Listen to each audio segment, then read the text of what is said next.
Isak tangis mengiringi pemakaman Jenny Nurjanah, pembantu rumah tangga yang tewas di apartemen Beleza Permata Hijau, Kebayoran Lama, Jakarta Selatan.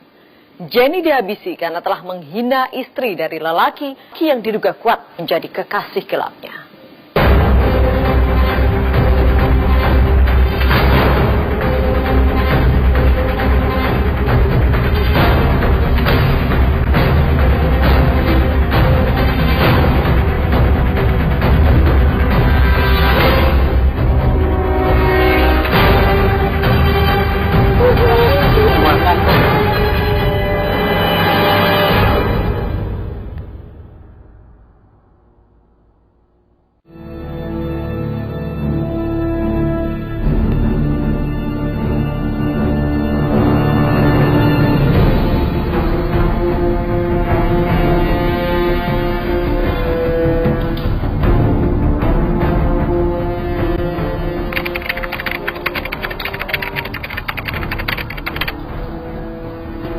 Setelah lama berada di kamar jenazah, jasad Jenny Nurjanah yang tewas dihabisi oleh lelaki yang disebut-sebut sebagai kekasih gelapnya akhirnya dibawa pulang keluarga.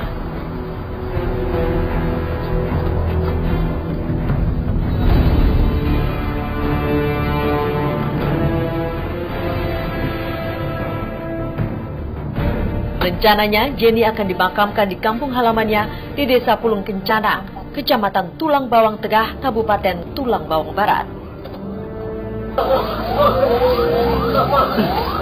Jadi ketahui ini jenazahnya bersenam dari Jakarta. Orang tuanya biar dia Isak tangis langsung pecah saat jenazah Jenny tiba di rumah duka. Kalau sabar, begini, tangannya bilang begini.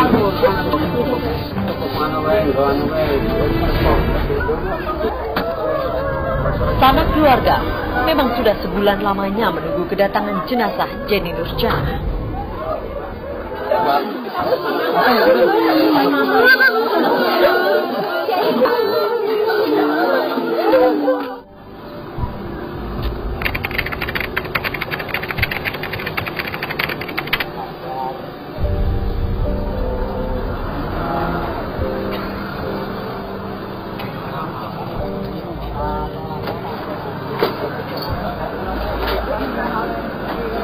Usai disolatkan, jenazah Jenny Nurjanah pun dibawa ke tempat pemakaman umum desa setempat.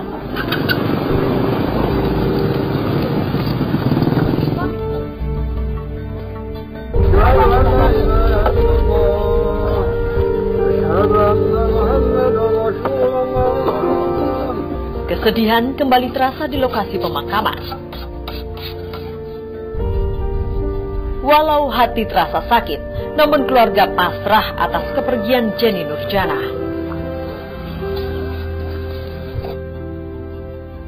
Jenny yang bekerja sebagai pembantu rumah tangga di apartemen Beleza Permata Hijau, Jakarta Selatan, tewas dihabisi oleh Ferdianto alias Pepi, lelaki yang disebut-sebut sebagai kekasih gelapnya.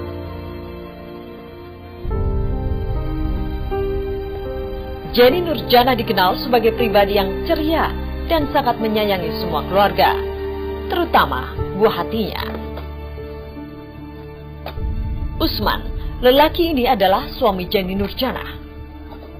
Ia rela tinggal terpisah oleh sang istri yang mencari nafkah di Jakarta sebagai pembantu rumah tangga. Dan ia pun tak menyangka kalau kini akan terpisah oleh Jenny untuk selamanya. Sebelum Jenny tewas, sebenarnya Usman sempat memiliki firasat buruk tentang istrinya itu. Sebelum kejadian itu kan udah pernah ngimpi itu Pak ya. Ya, gimana? Katanya tuh saya ingin pulang gitu aja Pak. Mimpi? Iya. Terus apa lagi? Terus saya lagi jemur baju itu, putus, saya sambung lagi, putus lagi, saya sambung lagi, kok putus lagi. Astagfirullahaladzim, ini firasat apa katanya itu kan. Perasaan tuh udah gak enak bener gitu. Ketika mendengar kabar kalau istrinya tewas, Usman sudah berkeyakinan kalau pelakunya adalah Ferdianto alias Pepi. karena Pepi diketahui sempat merayu Jenny. Lah udah lama curiga itu kan, udah tak suruh pulang terus bulan 3 itu waktu itu kan. Udah pulang aja daripada kamu sana mau apa. Almarhum Jenny itu bilang katanya, aku cuma di sini tuh cuma senang-senang katanya. Lagian juga saya di sini tuh cuma numpang makan aja katanya. Padahal itu kan istri saya kan udah bilang itu, aku tuh udah punya anak, udah punya suami dari awalnya itu. Tapi dia tetap ngejar-ngejar itu Pak. Katanya sih menurutnya itu, katanya yang Ferdi itu udah mau cerai sama istrinya itu. Udah ngapain kamu ngurusin orang kayak gitu, kata saya tuh. Ya katanya, saya tuh bingung kok gara-gara Facebook itu Pak. Dia bingungnya di Facebook dia tuh ada yang fotokopi itu Pak. Sementara itu Marsidah, ibunda Jenny Nurjanah, nampak terpukul atas nasib buruk yang menimpa anaknya. Bahkan beberapa hari setelah mendengar kabar tewasnya Jenny, Marsidah sempat bertemu dengan sang anak di alam mimpi. Malam Jumat itu itu mimpiin saya, bilangnya, Mak, saya itu dipeluk kenceng banget. Saya ini disiksa di Jakarta kok nggak ditolongin katanya. Ngomong saya bilang, ya Allah, saya nggak tahu Dondo kalau kamu disiksa di Jakarta. Saya bilang gitu. Marsidah juga sempat mengalami firasat sebelum ditinggal pergi oleh Jenny. Kala itu Jenny menghubunginya dari Jakarta dan mengatakan kalau ia akan pulang untuk memberikan kejutan. Rupanya inilah kejutan yang dialami Marsidah. Jenny pulang dalam keadaan tak bernyawa. Ngapa Jen kok nelpon pagi-pagi? Enggak, cuma ingin dengar suara mama aja. Memang ngapa kok pengen dengar suara mama? Ya enggak, aku kan sebentar lagi udah mau pulang Mak, tanggal 25. Tapi terus ya udah Mak, nanti pulangnya tak bikin kejutan aja katanya. Terus ya udahlah Mak, aku mau subuhan dulu, nanti tak sambung lagi katanya kalau ada waktu. Terus ya itu, terus nggak ada itu, langsung hilang. Jenny Nurjanah sudah tak mungkin hadir lagi di tengah-tengah keluarga. Namun ada satu permintaan yang diharapkan oleh keluarga. Ferdianto alias Pepi harus dihukum seberat-beratnya. Kami atas nama keluarga minta hukuman seberat-beratnya. Biar sesuai, dibayar hutang nyawa, dibayar dengan nyawa. Jasad Jenny Nurjanah ditemukan hampir membusuk di lantai 23A Tower LV6 apartemen Beleza pada 29 Juni 2016 lalu. 3 hari pasca penemuan jasad Jenny, polisi menetapkan Ferdianto alias Pepi sebagai pembunuhnya.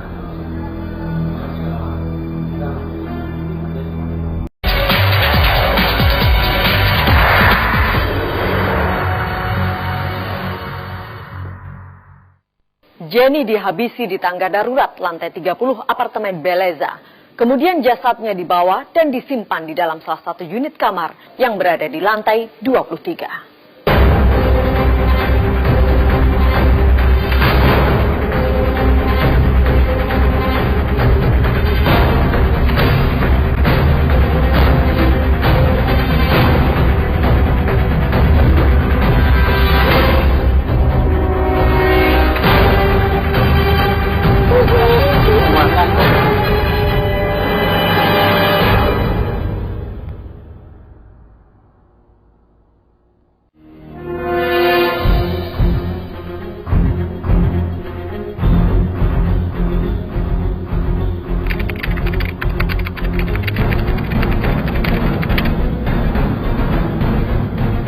Selang 3 hari pasca penemuan jasad Jenny Nurjanah di apartemen Beleza, polisi meringkus Ferdianto alias Pepi. Pepi merupakan petugas keamanan di apartemen Beleza. Polisi meyakini motif Pepi membunuh Jenny Nurjanah lantaran sakit hati atas sikap dan ucapan Jenny Nurjanah. Tim melakukan penyelidikan dan kita menentukan tersangka, dan pada tanggal 2 Juli, jadi kurang lebih 3 hari setelah LP itu ada, tersangka sudah bisa kita amankan di wilayah Ciamis, Jawa Barat. Polisi menetapkan Ferdianto alias Pepi sebagai tersangka tunggal dalam kasus ini. ia tak bisa mengelak lantaran perbuatan kriminalnya sempat rekam oleh kamera CCTV apartemen. Dalam rekaman CCTV terlihat Pepi tengah menyeret Jenny Nurjana. Tim Menyingkap Tabir sempat mewawancarai Ferdianto alias Pepi saat ia sedang diperiksa oleh penyidik di Mapolres Metro Jakarta Selatan. Kepada kami, Pepi menceritakan mengapa ia tega membunuh Jenny. Dia bilang istri saya kalau istri saya cacat nggak sempurna, makanya saya mau selingkuh sama dia. Nah, di situ saya langsung emosi. Seketika langsung saya piting dia. Saat itu yang saya pikirkan cuman panik. Saya teringat kalau saya punya titipan kunci, sama kunci kosan itu selalu saya bawa tiap saya kerja. Karena saya panik, saya bawa tarik dia turun lewat tangga ke lantai 23A. Peristiwa pembunuhan itu pun akhirnya terjadi. Saya ambil horden di kamar belakang, itu saya bawa buat nutupin lapis kedua. Saya tutup pakai horden, nggak lama saya tutup lemarinya. Di situ ada sendal dia saya simpan di balik horden. Setelah itu saya keluar, saya bawa akses card milik dia, saya simpan di atas box stop kontak di dekat pintu belakang. Nggak lama saya keluar lewat pintu belakang itu lagi, saya keluar ke tangga, saya naik lagi ke atas untuk ambil handphone dia. Setelah itu saya turun langsung pulang ke kosan saya. Pepi mengaku menyesal atas apa yang ia telah lakukan terhadap Jenny. Ya, buat suami almarhumah Jenny Nurjana, dari dalam hati saya yang sedalam-dalamnya saya minta maaf. Saya minta maaf karena saya telah hilaf, karena saya telah tega membunuh Jenny. Jasad Jenny pertama kali ditemukan oleh Isroji. Pada awalnya, Isroji mengira bahwa apa yang ia temukan bukanlah jasad manusia. Saya masuk ke apartemen, memang baunya minta ampun. Saya cari pusat baunya, masuk kamar 1 nggak ada, kamar 2 nggak ada, kamar 3 nggak taunya, kamar 4 kamar utama yang ada pusat baunya. Nah itu saya masuk kamar mandi, masih nggak ada. Nggak taunya itu naruhnya itu di bawah wastafel. Ya itu di bawah wastafel ada pintu 2, saya buka kok tertutup karena orden, tapi orden itu basah berlumuran darah sama banyak belatung. Udah saya tarik keluar langsung buahnya langsung set. Tapi masih ada kantong plastik hitam lagi. Nah itu kantong plastik itu saya pijitin gitu semua, Mas.